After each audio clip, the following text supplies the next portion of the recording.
Good evening, everyone. Welcome to tonight's webinar. We are happy to be presenting visualizing 3D shapes for area and volume with the FX CG500. My name is Karen Greenhouse. I'm one of your moderators for this evening. And just as you can see in front of you, for the sake of the webinar, we're going to keep everyone on mute. And so if you have any questions that you want to ask during the presentation, use your chat panel. So it might be a good idea now to find the chat panel and you can kind of pop it out so you can see what's going on if you have questions. And we will respond. So I'm moderating and Amy Chow is also moderating, and our presenter is Ish Zamora. Amy, if you can go to the next slide. Just little introductions real quick. So I'm Dr. Karen Greenhouse, math teacher. I've been working with Casio for almost 6 years, and I teach at Drexel University as well and work with teachers around the country. So I'm very excited because I love working with all the Casio technology. And then we are joined by Amy Chow. So Amy Chow will introduce herself. Good evening, welcome. I am the National Training and Product Manager at Casio. I've been here for the last about 10 years and have taught high school math before that. My main responsibilities now are just coordinating workshops for schools, districts, and conferences, and then working with our product development team on calculator updates and improvements. And I am Ish Zamora, math department chair currently at Bloom High School. I was at York. Bloom High School is in Chicago Heights. I've been teaching now, I think I'm going into my 23rd year, 18th year as a department chair, someplace or other. Yeah, had a chance to teach just about everything under the sun that's math related. This year I am not teaching, but I am in charge of math, science, and physical education. That was a nice conversation. Hey, Ish, you got the job. I know you interviewed for math and science, but we got you doing math, science, and PE. So I was like, okay, I can do that. Quite the change, quite the change. Yeah. Just keep adding to the resume. Just make it longer. There you go. And I got to find a way to incorporate physical education into math and science because that's going to be a new challenge. It'll be fun. So before we get started, we actually wanted to do a little poll just to test out some poll things. So I'm going to send a poll to everybody real quick. And when you see it, just answer, choose the one that makes sense to you. If you're not an educator, maybe the district that you are working in, if you're doing something else, just what is happening around you in your own school district or in the school district that you might live in? What are they doing as far as schools go? So we'll give everyone a couple minutes to respond.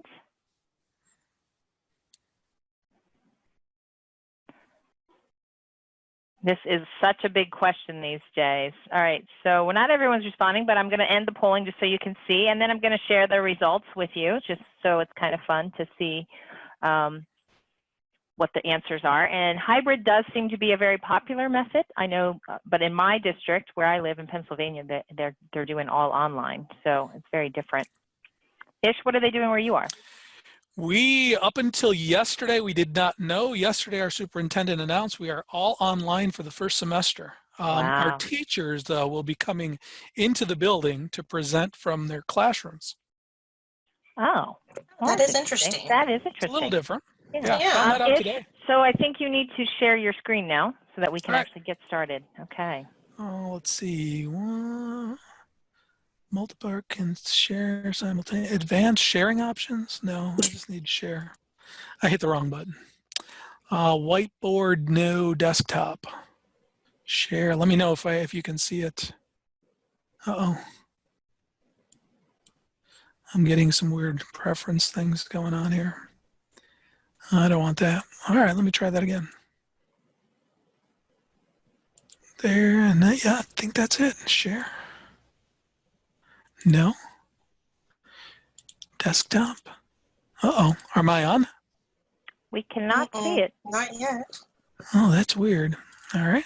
Let's try that again. Do you have many screens? I know that I often have many screens and it decides. No, I've only got one. Oh. I'm seeing something. Well, I don't know what that is.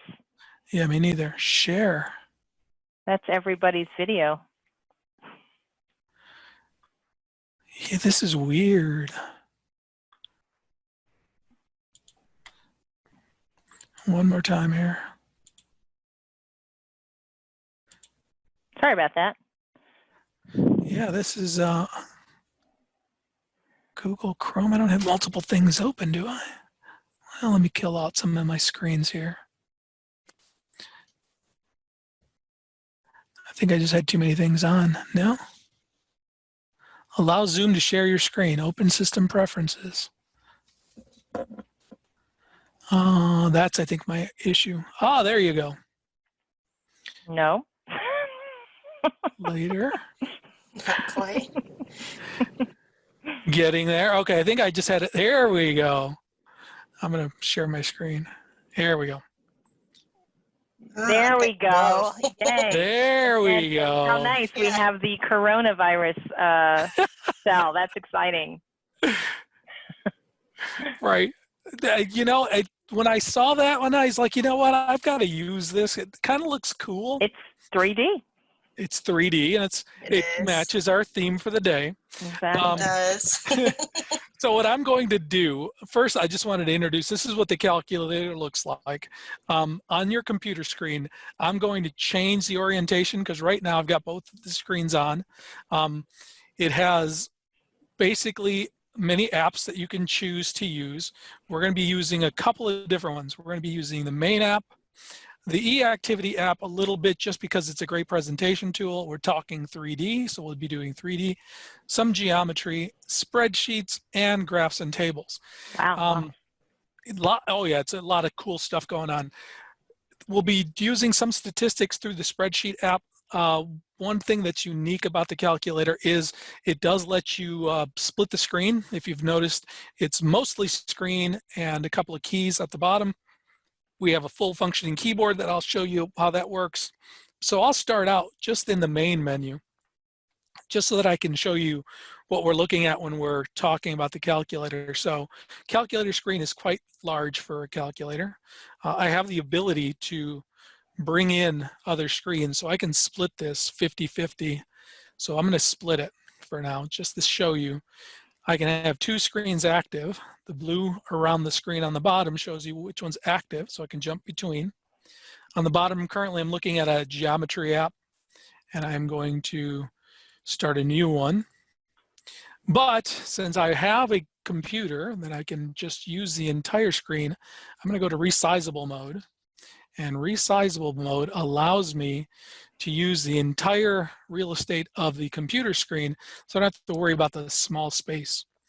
So again, I was in the main menu in my applications, in the main menu, and now the orientation is going to look slightly different, but that's okay, because it lets you know what's going on. Here's my menu. Things have been rejumbled. So I'm in my main. So I am going to start by going into geometry. And we are talking 3D, and anytime you start working with kids with 3D, they have trouble visualizing what's going on. They have trouble seeing the 3D world. I am on the bottom screen, so I'm going to resize it so that it just makes it large. I'm full geometry now.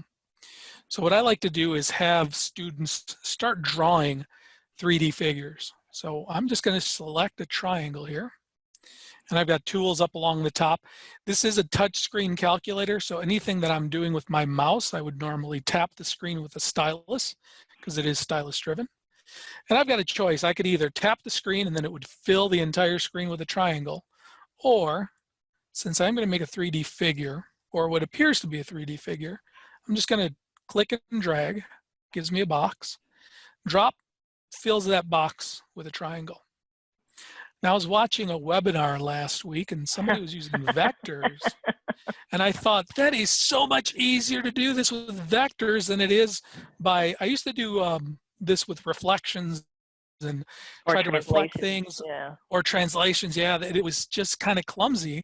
And I forgot about the power of the vector. So now I'm going to add a vector. And one thing that's really cool about the vector is it gives me direction and it gives me magnitude. So it tells me where I'm going. I'm going to select A, and then I'm going to select some other point in space. But when I'm working with kids now, that tells me that's your height. That's going backwards. So now what I want to do is I want to reflect or use the vector to translate this triangle backwards in space. So I've selected all the sides. Again, it's a tap. So tap, lift, tap. So I've selected all 3 sides. My tools along the top don't have words. We're trying to use universal symbols. So I'm looking for one that looks like a translation. There's my translation tool. I could either type in a vector or it says select a vector. So I'm going to select the vector, and you notice in the name vector R. And it gives it to me. And here's what I really, really love. Number 1, it's in a new color. Number 2, it uses the notation we're used to. So I've got A prime, B prime, and C prime. And those are based on A, B, and C, and those are translated. If I was to translate again, I would get A double prime, B double prime, and C double prime. Translations, reflections, rotations, great things to study in geometry. It's something that sometimes we don't have enough time to do, but it is a whole branch of geometry that there are some textbooks that are written strictly on the translation. So now what I'm going to do is I'm going to connect all the sides. So I'm going to connect those vertices to give me the illusion of 3 dimensions. The vector's already there, and I don't want to change that vector because I want students to grab that vector A, the end of A prime, and then just move it. And I let them play around with A and A prime to give me different orientations. And when they find an orientation that they like, they'll stop and we'll start discussing. The 3D flip-flop back and forth of this figure. So if you're looking at it and it's jumping so that the green side is either in the front or the green side is in the back, depending on how your eyeball decides to interpret the information, gets really interesting. So I've got kids who will say, Mr. Zamora, that green triangle is supposed to be in the back, but it's in the front for mine. And it's completely an optical illusion. Yeah. So one of the cool things is to ask students, which way do you see it? Do you see it facing you or away from you? And you'll get half and half, and some kids just, they have trouble seeing it. So it's a really great idea to have them create it. So we want to differentiate. How do we know which one's which? So I'm just going to select my original A, B, and C. I'm going to change that. I'm going to add some style to it. What's math class without a little style? So I can change line colors. If I change the line colors, I could make them all green. Or better yet, I'm going to select the vertices. And I'm going to go up to my style and change the style. Now I get the area. So I'm going to change the area. Let's go with the area, nice cyan color. So I'm going to hit OK. Vertices for area versus the sides. Right. Okay. Yeah, it allows you to look at the area. I don't know if you noticed, the other thing too was as I start selecting different parts of the triangle, you'll start noticing some measurements coming up here. If I'm on the handheld, the measurements will come up. They're part of a different menu, but they come up right here on the computer. So right now it's telling me the length of that. If I click on the down arrow, I can find things like the slope, the angle, the equation. I can do all sorts of really cool things. But as I start selecting more items, you start to see different parts of it. So you select 2, you get the angle between them. Or you can get the angle between them that's obtuse. You can force them to be congruent. You can do lots of really cool things. So when I select the third one, now look, I'm getting an area. I'm also getting the perimeter. So you've got lots of great tools. So that's the next piece that I love to get students to think about is what is the volume of this solid? And little conversation, they'll start to realize that what we're looking at is an accumulation of areas. The cyan triangle is being pushed backwards along this vector R. And we talk about whether or not that vector R is perpendicular. And some students will say, no, it's not perpendicular on the screen, but we realize that this is a rectangular prism. So this is actually rectangular. So again, the 3D modeling of it versus what we're trying to go for. So I ask, how did you think you would find the volume? Well, you got to find the area first. So I'm going to find the area. Right now it's on perimeter. It's the length around the end. So I want area. I'm going to drag the area out of that box Whoa, and just drop it. that was weird. That was cool. I love the colors too. The colors Yeah. change. And I want to put it right there. The other part I want is I want one of these heights. So those heights are just distances that are going backwards. And we're going to say that's just the height that it represents. So again, I'm going to click on that measurement. I'm going to drag it into the screen. The screen changes color to let you know I'm going to drop something here, and I'll drop it. Now, if you don't like the word length, you can always edit. And I'm using my keyboard. If I was using the ClassPad, I could actually bring up a keyboard, and I'll show you what that keyboard looks like in a minute. And I'm going to call that the height. And by So now- ClassPad, you mean the handheld version? of Yeah, and the handheld version, I've got a keyboard, and I can pull up a keyboard, and then it's got an ABC keyboard, and then I would tap the new name for it. I've also got some symbols. Right.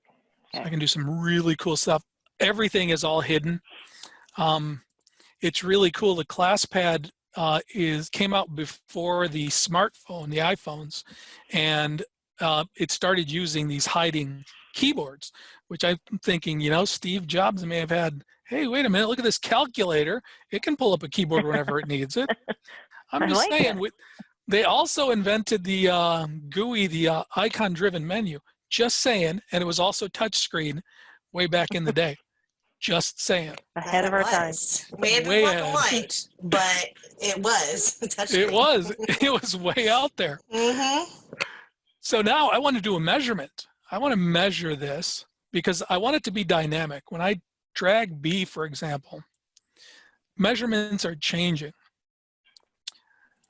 And I got to change my vector. I forgot my vector is what controls everything. So there we go. So now notice what's changing. The height is changing. What if I grab B? What's going to change? Well, now the area changes, but the vector going back does not. So the height stays constant. So now I want to do some calculation because we figured out how to find volume. So I'm going to go over here to draw, and I'm going to create an expression. Now my expression comes up and it already says expression equals. If you look really closely, you see this @1 and @2. So these are little @ symbols. So @1 times, I'm using my keyboard. So the area of the base times the height, and then I'll press execute, and there's your expression for your volume. And again, I can decide I want to move B, changing the area.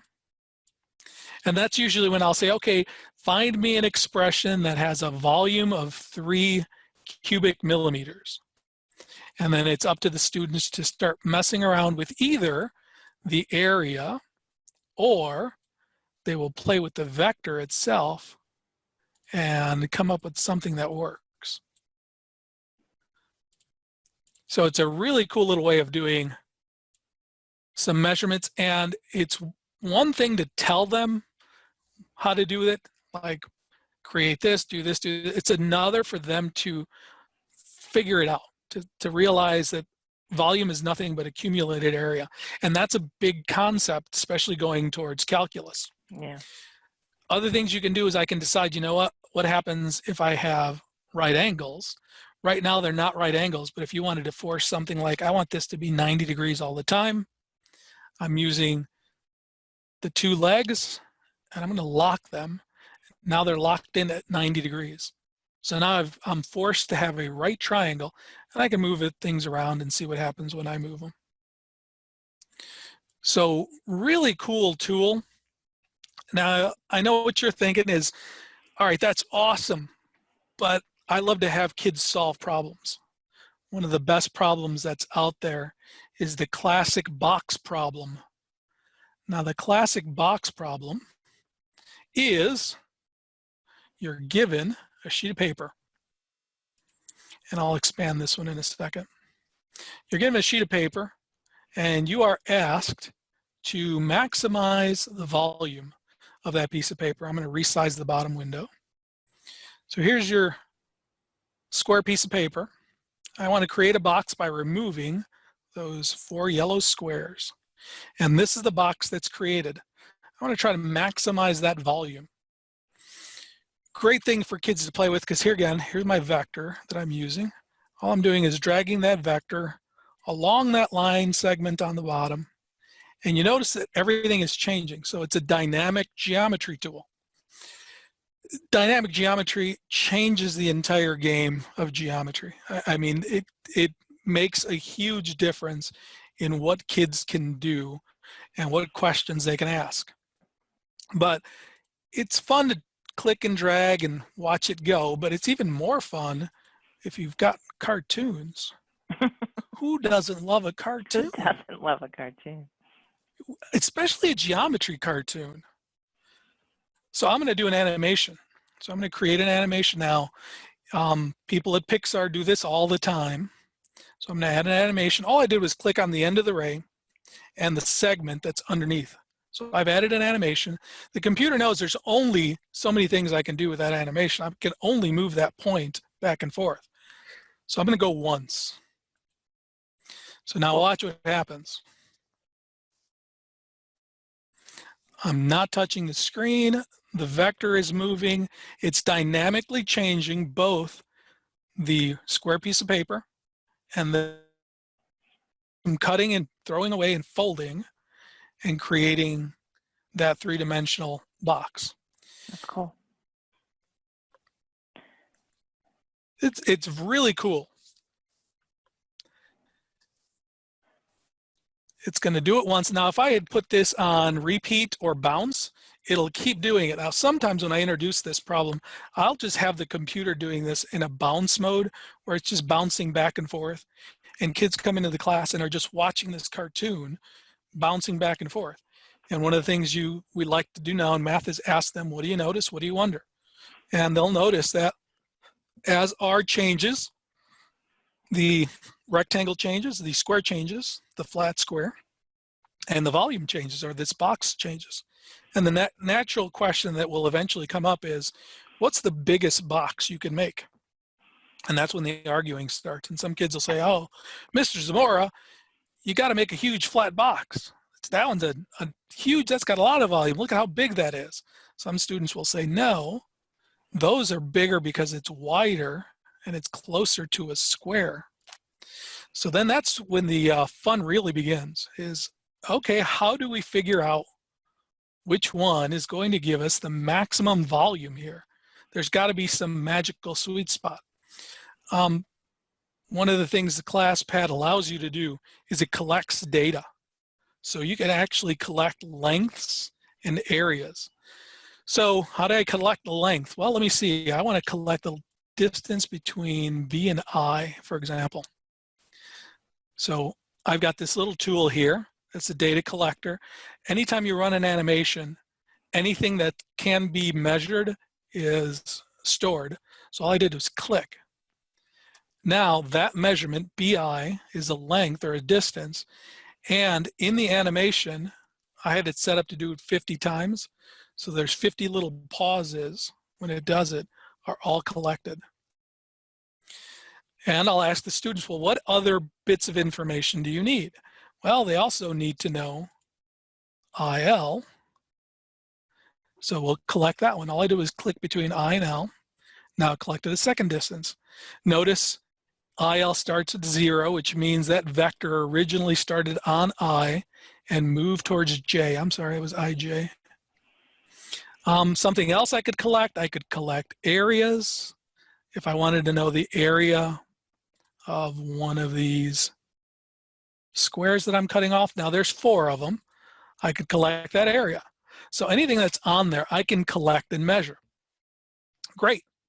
Now the question becomes, well, how do I figure out what the volume is? Well, again, like we did earlier, we could do the area of the base, which is the bottom, times the height, because I don't want that little yellow area. The little yellow area really doesn't help me much. So I'm going to edit and delete. Volume, we realize, is the area of the base, which is B triple prime, going to K, going to L, going to J. So then again, I'm going to collect that. So there's all your areas, and the height, which is ij. So how do I take these two and put them together? Well, here's where the fun starts. I'm going to select all three of these pieces. Those are now important parts. You can completely do this by hand. You can have your students look at them, multiply them together, find where it is that has a maximum volume. In fact, I've done that with students who aren't ready to go to an algebraic model, for example. We will go through and do some multiplication. Kids, hey, let's multiply the height times the area of the base and find the one that gives me the maximum volume. Great exercise at any level. So this has, the key component is just the kid's curiosity. The tool will allow you to do things like, okay, I'm going to copy that. I'm going to resize. I'm going to resize this because I want to come back. Let me close that off. I want to, right now what I'm using is what's called eActivity. eActivity allows you to link all these windows in kind of a presentation type mode. Oh, nice. Yeah, it really is, because it now links all of these pieces together, and all I have to do is click. So here, what I did was I collected those areas and those heights. So when I click on one of these, it works just like a regular spreadsheet. I've got area, I've got height, I've got volume, which is A1 times B1, and literally fill it down. All right, so I want to find out, where is that volume maximized? All right, well, we need a graphical representation. Along the top, since I'm in the spreadsheet, what I've got is, I've got some graphs I can make. So I'll pull up all the different graphs I can make. I can make connected dot graphs, I can make time series, bar graphs going one way or another, histograms, you name it, box and whiskers. I want a scatter plot. Oh, look at that. Again, all I did was select. That's a scatter plot. Now, depending on the level of the students, if you're teaching them how to read and interpret graphs, they can look at this and come pretty close to saying, you know what, my maximum is going to be at that point there. And what point is that? Well, that's at 17 and 1.109. Or, you know, maybe it's the next one over, which is point number 18, which gave me a volume here. And they can always come at the bottom and go, okay, point number 18 was here. It was an area of 2.7 and a volume, or a height of 0.4. Awesome. I'm working with higher level students. We're looking at an Algebra 2 class. What do I expect from an Algebra 2 class, or a statistics class, or a data analysis class? I expect something more. We want a mathematical model that fits this. Here's the part, I taught statistics for a really long time. I hate the, hey, pick one until it fits model. That works. No? It does work. It does work. It works. But until you go, why did you choose fourth degree polynomial? I don't know, it gave me a great R value. Not the best reason. Volume is three-dimensional, so I would assume a cubic model would work. But before we even do the cubic model, what does this even represent? It represents each one of these little times as I go. What's happening? Well, I could have graphed this with two variables. And I'll do this just to show you the different types of graphs. What are those two? What is that graph telling you? Or I could have gone with A versus C, height, height versus volume. The other one was area versus volume, and area versus volume, you would expect a quadratic model. And all I was doing is looking at volumes because I'm trying to look for the maximum volume. And it looks very similar to the height volume one. So I know volume is three-dimensional. I know it's a cube, so it's got to be a cubic function. So all I'm doing now is selecting cubic function. Cubic function fits R squared of 1. Perfect. And again, why is it a perfect fit? It's a volume model. Of course it's going to be a perfect fit. A and B are interesting. Those are very close to zeros there. C and D. So we talk about all of these pieces. What Uh-oh. Ish. I'm just going to close this part on the bottom because here comes the cool part. Oh, internet connection unstable. That sounds dangerous. Yeah, you cut out on us. You cut out for just a second. Oh, I got this weird internet connection unstable. So all I'm doing now is I'm selecting the model that I made, the cubic. That's a cubic regression. I selected it. You can see these little black dots. I'm going to click on the line and drag it down, because what you can do with the ClassPad is this is all interactive. So the top and the bottom are linked together. Here's my equation. So again, I'm working with Algebra 2 students. I'm working with students who are now looking at equations, trying to interpret what they mean. So at some point, I want them to create this equation. I want to put it into my y equals editor. Again, I'm just going to click and drag it down. I'm going to get rid of that first one because that was an earlier model I did. So again, I'm linking now. My geometry became data analysis and statistics, became a regression, became a graph. Now the graph is going to become an actual equation that I graph in a pretty bad window. Why does it look like it? Yeah, this is what happens when you play around before you get online. So I'm going to zoom out. I'm going to zoom auto. Zoom auto gets pretty interesting too. You know, I'm going to zoom out.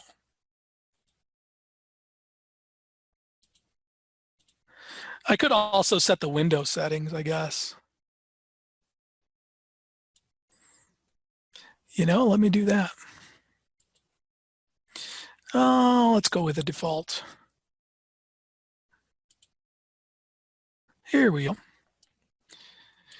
So now the conversation becomes, what happens when it goes negative? Why does it go negative?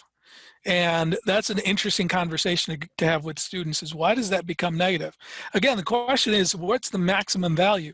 I want to do this algebraically, so I'm going to use my analysis tool, our old friend GSolve from all of our calculators, which is awesome that we use the same kind of syntax everywhere. It doesn't matter which calculator you use. All graphers have the same syntax. And I'm looking for the maximum. And then there gives me the maximum. It was a little beyond 18 and the volume was 1.1. Cool. So all of that from a simple geometry question is what happens when? The next question that usually comes up is, let's think about the surface area. We want the smallest surface area, but the largest volume. And kids will always ask, well, when are we ever going to use this math? I always tell them, everybody gets stuff from Amazon now. Amazon is always shipping things. And it's always interesting when you get a box from Amazon that has a tiny little item, a bunch of bubble wrap in it, and a gigantic box. And you think, what a huge waste. So that becomes the next question is, well, what happens if you take that same problem, but now you're looking at maximizing volume while minimizing the surface area, the area around the box. So again, using the same kind of process, I created another data set. I have some formulas in here. This is assuming there's no top to the thing. 4 sides, all the same. 1 bottom. You could have made that 2. I'm just going to leave it at 1. And again, I'm going to grab those 2 D and E, and I will do the exact same thing I did earlier. I'm editing my formula, that's why. Oops. Oh, I don't want to change my formula. Let's get rid of that. All right, there we go. I almost changed my formula. There we go. So now again, I'm going to do a scatter plot. Wow. There's an interesting one. That's cool. It is. It's a function now in terms of y. And if we had time, we can get into the whole, let's create a function that fits this in terms of y. The question still is out there is, what is that maximum volume minimum surface area? So I'm looking for a point way up here, and a point up there gives me the volume surface area relationship. So it really does become interesting. And what happens if you go the other way? You're looking at volume versus area. I make another graph. And there's a graph that does not fit your typical kind of model. So what is that? It's not a 4th degree. It's not a 5th degree. It drops off way too fast. So this is one of those, you could try to find a model. You're not going to find one that fits. I'm sure you could do a Taylor series polynomial on here. That's another thing this CAS calculator could do. But again, that's way out there, way advanced. For the sake of what we're doing with students, if we're looking at data, if we're looking at information, which we should be able to say, okay, it's here or somewhere in between. But that's collecting data from the information. So again, great problem. I love doing it because of how many places you can take this one problem. And it's all coming from a simple geometry, trying to answer the question, can we build a better box?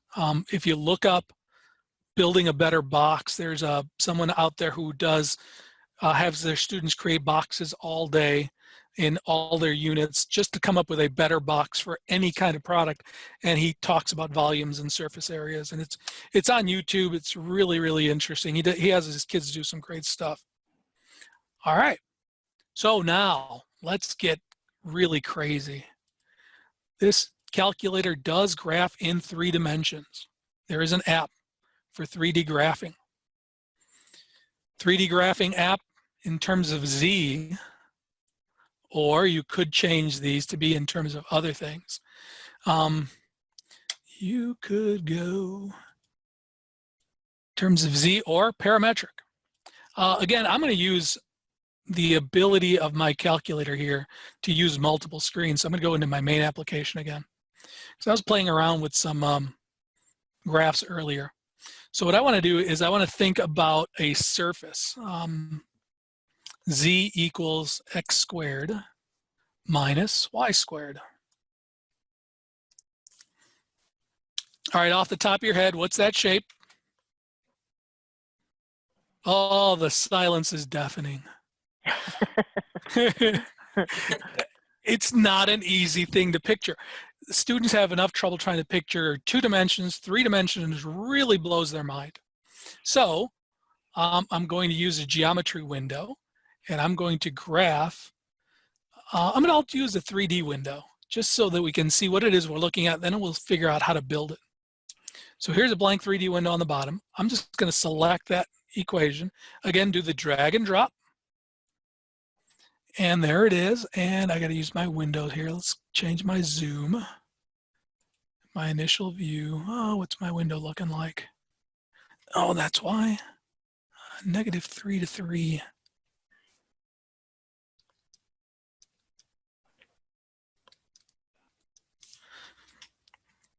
Okay, there we go. Oh, teeny.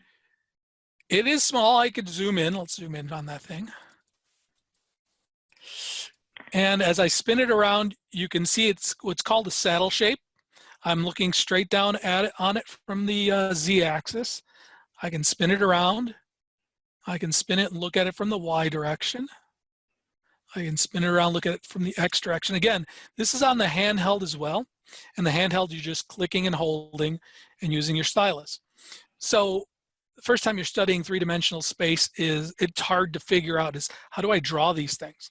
How do I make something that looks like that? So what I like to do with my students when we do 3-dimensional graphing for the first time is really start talking about, what is this surface doing? Well, it's taking, and we're looking at when the equation equals 0. So let's start building this thing in terms of x squared minus y squared when it's 0. So now I'm going to change, let's add the geometry. I like using the geometry window for this because it'll stack them up. That's what happens when it's 0. What kind of equation does that look like? Looks like 2 absolute values or 2 intersecting lines. Mm-hmm. Well, I'm going to recycle because we're being green. I'll go with when is equal 1. What is it? Now 1 is going to say, if I'm looking down on this through the z-axis, 1 means I'm moving up 1 level. So when I move up 1 level, I've got a hyperbola that looks like that. And then the conjecture is what happens when I move up 2 levels? Well, now I'm up at a height of 2. And from a height of 2, if I take a slice, literal conic section, what does it look like? So now they start to picture what this looks like as it builds. It's a series of hyperbolas that are going in and out.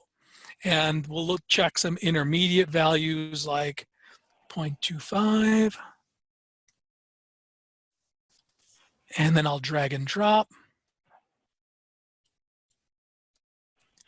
And then you start to see this picture of, oh, this is where this conic section comes from.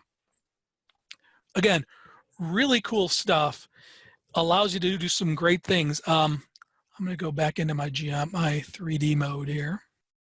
So I'm in the top, go back into my 3D mode, drag and drop this one again. This is where we're at. Zoom in a bit.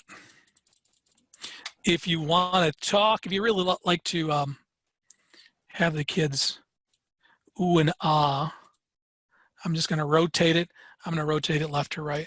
So again, now it's just rotating it on. So now I'm just showing off.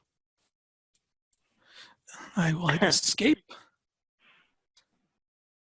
So you get an idea of it. It's a pretty powerful tool that you can do some really cool, interesting curves with.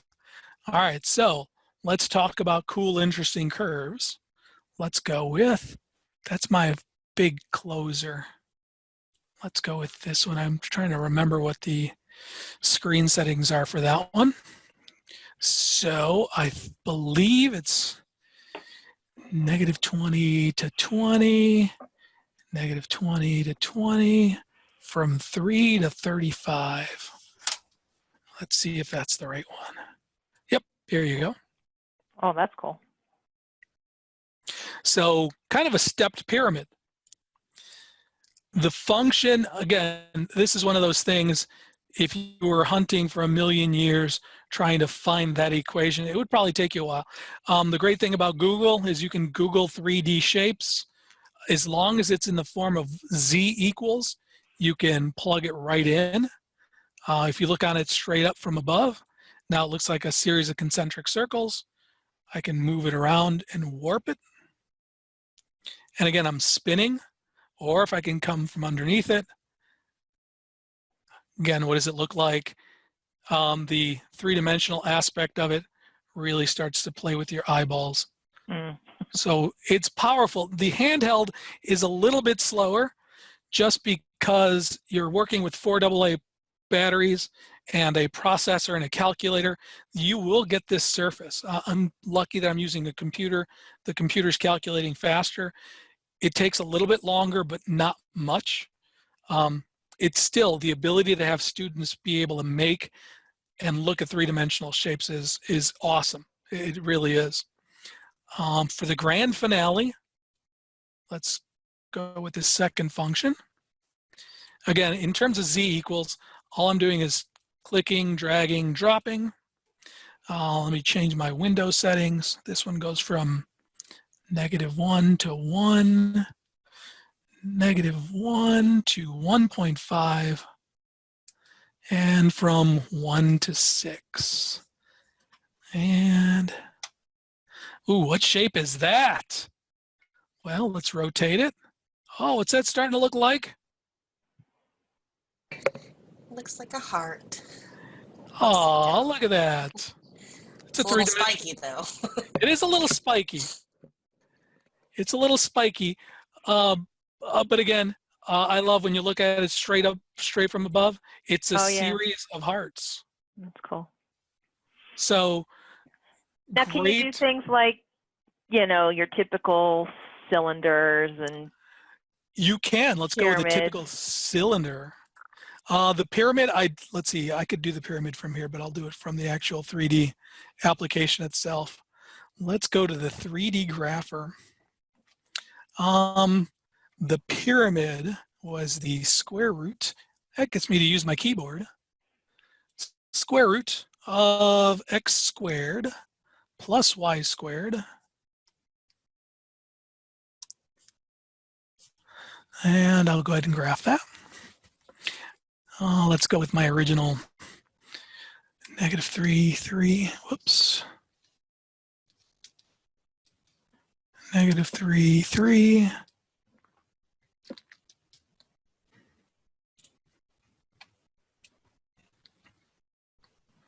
There's the top half of a cone. I'll put a bottom half of the cone on -Z1. I can use my top half or bottom half. Oh, wrong argument. Doesn't like when I do that sometimes. Let's go with the keyboard again. Square root. I can only go negative this time.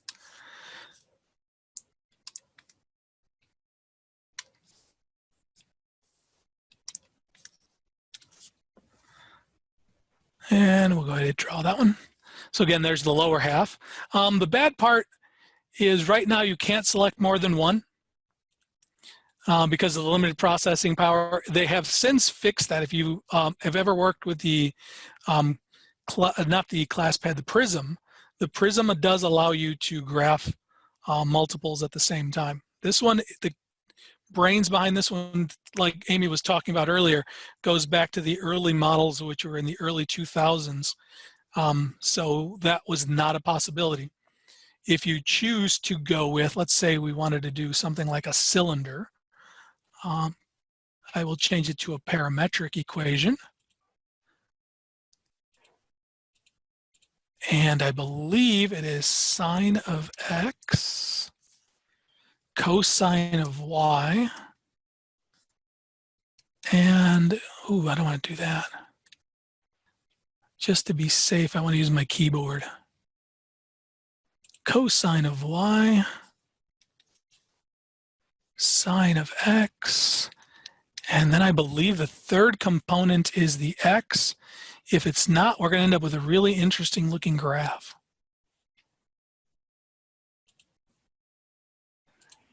Invalid variable. Oh, t. S and t, that's right. Let's use t. Let's use t.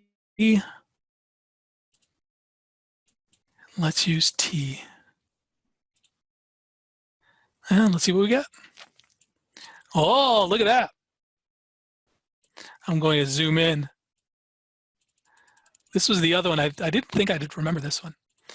So what happens if I look at it from above, from the right angle, it looks like a circle, if I can get it to match. So straight above looks like a circle. This circle is being elongated over time. So on the z-axis is just stretching this out in terms of time. So what do I end up with? I end up with a nice spiral. So if you've ever looked at spiral staircases, you could find the equation of a spiral staircase, or there's part of a cosine curve, or part of a sine curve, part of a circle, or just a spiral. So again, there's some really neat ways you can use 3 dimensions. Students could look at this as individual pieces, start building them. And what's really cool is the calculator lets them see exactly what they're looking at. So their intuition says, if I look at it straight down from x, x is out of the question. So we're looking at cosine over time. So that's a cosine curve. So it's some really cool ways of looking at and doing 3 dimensions without really worrying about, well, I don't know how to graph a 3 dimension because I don't have a piece of paper that does 3D. And let me just set that one spinning. Let you think about that for a while. But that's all I've got for now. Are there any questions? I don't see any. If anyone has a question, please feel free to type it in the chat panel. Because this is an awful lot for a It is a lot. 1-hour webinar, but you got to try to get as much in there as you can. No questions. Well, awesome. Well, thank you, Ish. That was terrific. Well, thank you very much. Tom did say it's a cool way to get kids to think and visualize, which is very true. Yes, it is. That's the best part is they think 3 dimensions and they think there's no way I could do that until you start exposing them to, you know, a lot about these things. What does this thing tell you? What does T tell you in the Z axis? Well, T is time, and that's just stretching. So. Okay. So Amy, did you want to share We the can wrap things up. So I'm going to go back to that PowerPoint. rest control from Ish? Yes. I will stop sharing. Thank you.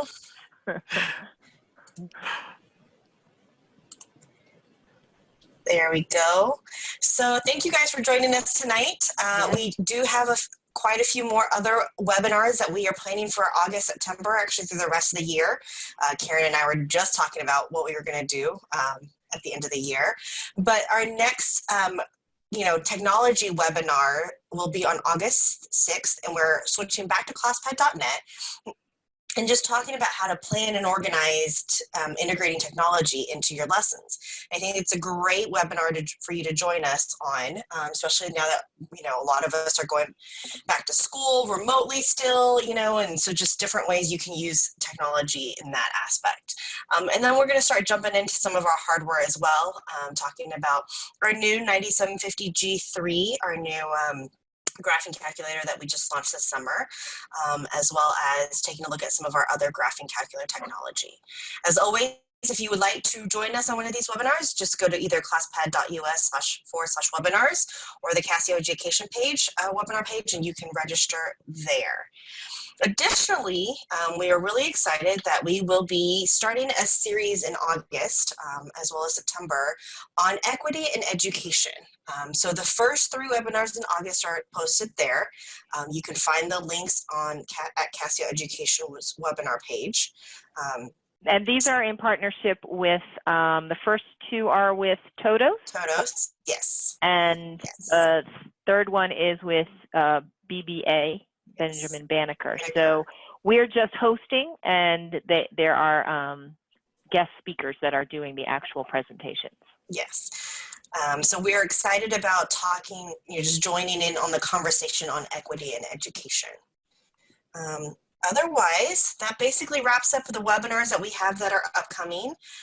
And then thank you guys for joining us. As always, if you need a certificate of attendance, please email calctraining@casio.com.